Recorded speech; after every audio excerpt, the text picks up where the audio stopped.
Welcome back. ఏపీలో ఎలాగైనా ఉనికిని చాటుకునేందుకు వామపక్ష పార్టీలు వ్యూహాలు రచిస్తున్నాయి.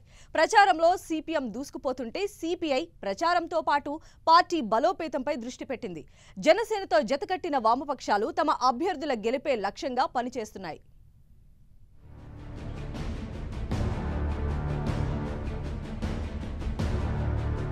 చట్టసభల్లో ప్రజావాణి వినిపించడంలో వామపక్షాలు ముందుంటాయి. ప్రత్యర్థులకు ధీటుగా సమాధానం చెప్పడంలో, ప్రజా సమస్యలను వివరించడంలో వారు ముందుంటారు. అయితే ఇదంతా గతం. మారిన రాజకీయ పరిస్థితుల నేపథ్యంలో వామపక్ష పార్టీలు వెనకబడిపోయాయి. ఉనికి చాటుకునేందుకు శతవిధాల ప్రయత్నాలు చేస్తున్నాయి. గత ఎన్నికల్లో ఒక్క స్థానం కూడా గెలవలేకపోయిన కమ్యూనిస్టులు ఈసారైనా కొన్ని స్థానాల్లో అయినా విజయం సాధించాలని వ్యూహాలు రచిస్తున్నారు.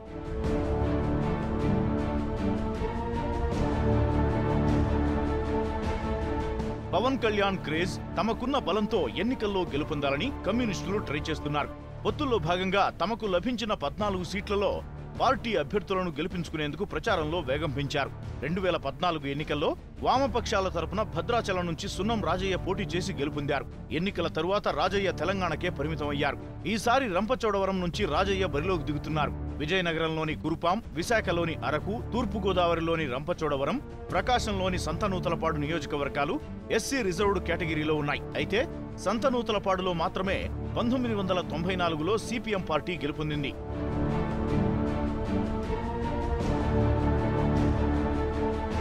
కర్నూలు స్థానం నుంచి సిపిఎం 1994, 2009 ఎన్నికల్లో గెలుపొందింది. తరువాత అక్కడ ప్రభావం చూపలేకపోయింది. 2014లో విజయవాడ సెంట్రల్ నుంచి సిహెచ్ బాబురావు పోటీ చేసి ఓటమి పాలయ్యారు. అదే స్థానం నుంచి మరోసారి బాబురావు పోటీకి రెడీ అయ్యారు.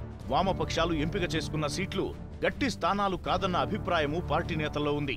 గుంటూరు జిల్లాలోని మంగళగిరి నుంచి పోటీ చేస్తున్న సిపిఎం 1994లో విజయం సాధించింది. ఇక్కడ నుంచి సిపిఐ 1955, 67, 72లో గెలుపొందింది. మంగళగిరి నుంచి సిపిఐ రాష్ట్ర నేత ముప్పాళ్ల నాగేశ్వరరావు పోటీ చేస్తున్నారు.